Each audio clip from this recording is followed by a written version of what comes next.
What's up, YouTube? This is Anthony with Angle of Attack RC, and this is the Skyrover X1.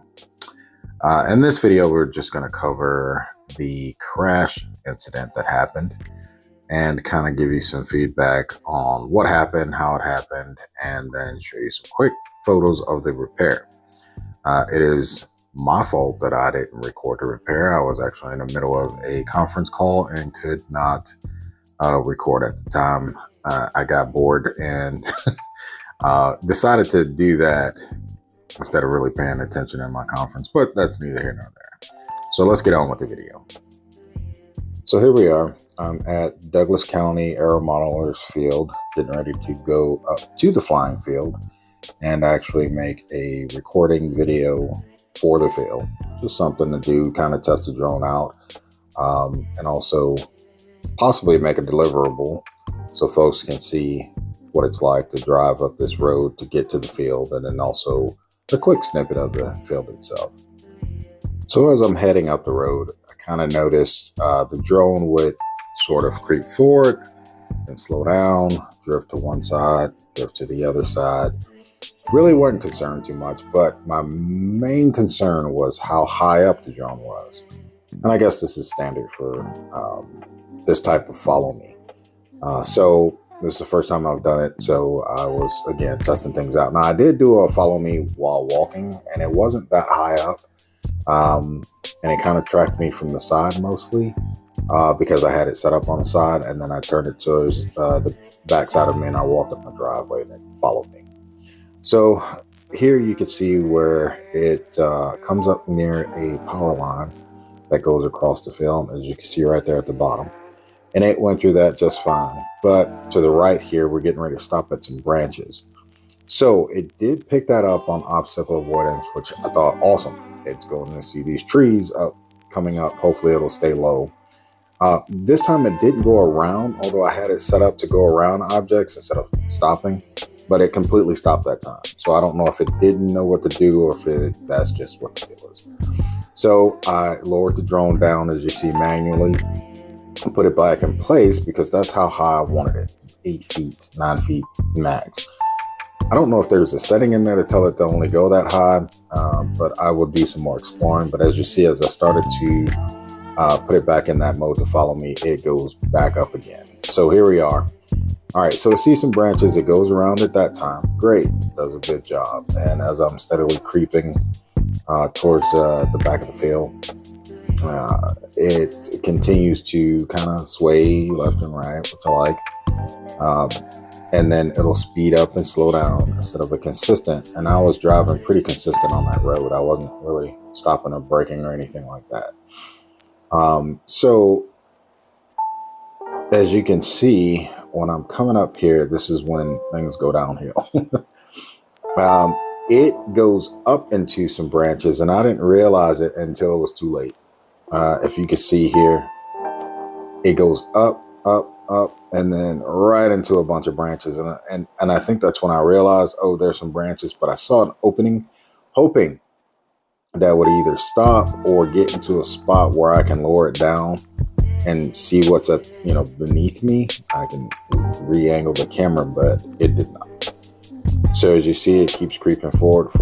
It goes up a little bit, and then it goes forward again, and bam, we hit branches. And I'm like, uh-oh, here we go.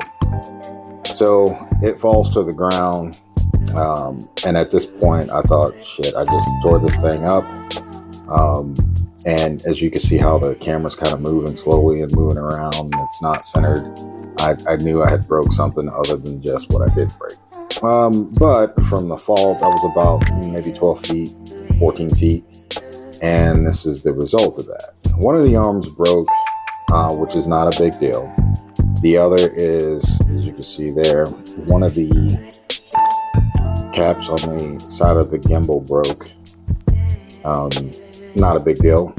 I was able to get that back on. And then where that arm snapped out of place, it bent the plastic up quite a bit. Not a huge deal. Scratched up a couple of the motors on the side that it fell. And then as you can see there, the antenna cover broke off and a part of the motor mount broke. So here are some close-ups of the drone being repaired. I tried to wait on Skyrover to get back to me. It took about 3 or 4 days with their service department online, sending logs and photos of the crash, trying to get some parts, but nothing came of it, unfortunately. They said that they sent my case up to upper management to see if they could do something for me, but I had never heard anything back. And after waiting for another 3 or 4 days, I just got tired of waiting.